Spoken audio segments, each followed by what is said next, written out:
tidak boleh keluar rumah tanpa izin suami. Kenapa?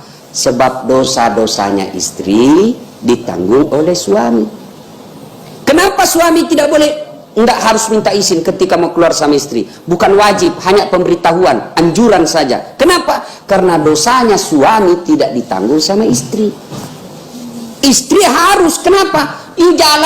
Jalan salah, kali suami yang masuk neraka. Beda istri. Suaminya tukang judi, suaminya rampok, suaminya pezina, istrinya soleha, tidak ada urusan. Kata Allah, ibu, kamu bagus agamamu, tadkhulul jannati bisalam, kau pilih di pintu surga mana kamu masuk. Itu hebatnya jadi perempuan. Beda kami laki-laki, kami ulama, tapi istrinya tidak bagus agamanya, tidak sholat, tidak puasa Ramadan, tidak tahu bayar zakat, tukang gosip, pendengki, penggibah. Saya serius ini. Kan biasa penyakitnya perempuan kan tukang gibah, ya, penggosip. Ini kalau begini tuh dia, kalau kumpul-kumpul ibu begini kan, dia tidak gosip, tapi dilihat mulai masuk pintu, dilihatin tamu. Iya kan? Dia tidak cerita mulutnya, tapi dia orang Bugis bilang dah kopi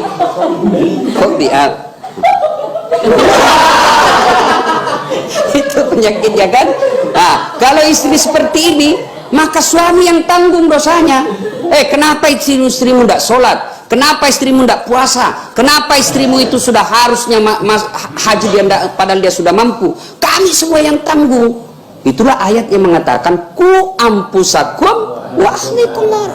Maka seorang istri tidak boleh keluar rumah tanpa izin suami. Kalau dia keluar tanpa izin suami, maka langkah-langkah kakinya murka Allah. Langkah kaki lagi dimurkai Allah, langkah kaki lagi dimurkai Allah. Nah, itu makanya izin. Ya izin istriku Ustaz, tapi penyalahgunaan izin. Maksudnya apa? Isinya pengajian 1 jam, tapi jalannya ke mall 4 jam.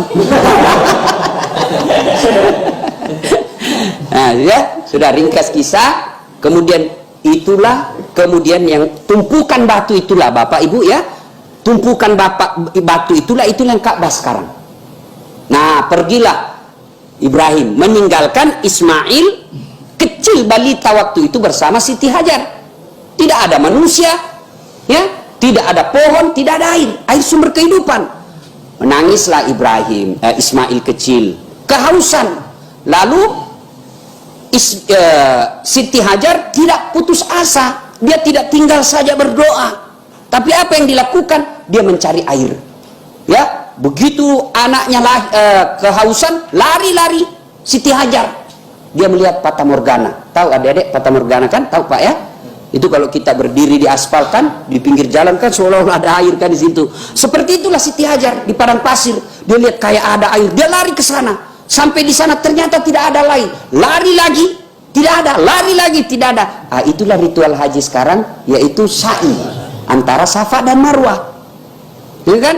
Nah, capek setelah berikhtiar, berupaya, sunnatullahnya berikhtiar, berupaya dulu, Siti Hajar tidak dapat air. Lalu turun perintah Allah kepada Jibril. Jibril, kau turun ke dunia, hentakkan kakinya Ismail di pasir. Hentakkan kakinya di pasir. Ismail pun hentakkan kaki di pasir. Dengan izin Allah, muncrat air. Begitu muncrat air, Siti Hajar melihat. Siti Hajar melihat ada punceratan air, lalu Siti Hajar berteriak Zam-Zam, Zam-Zam, air muncrat. Ada juga memaknai bahwa tutup itu air yang muncrat. Itulah sejarah Zam-Zam sekarang.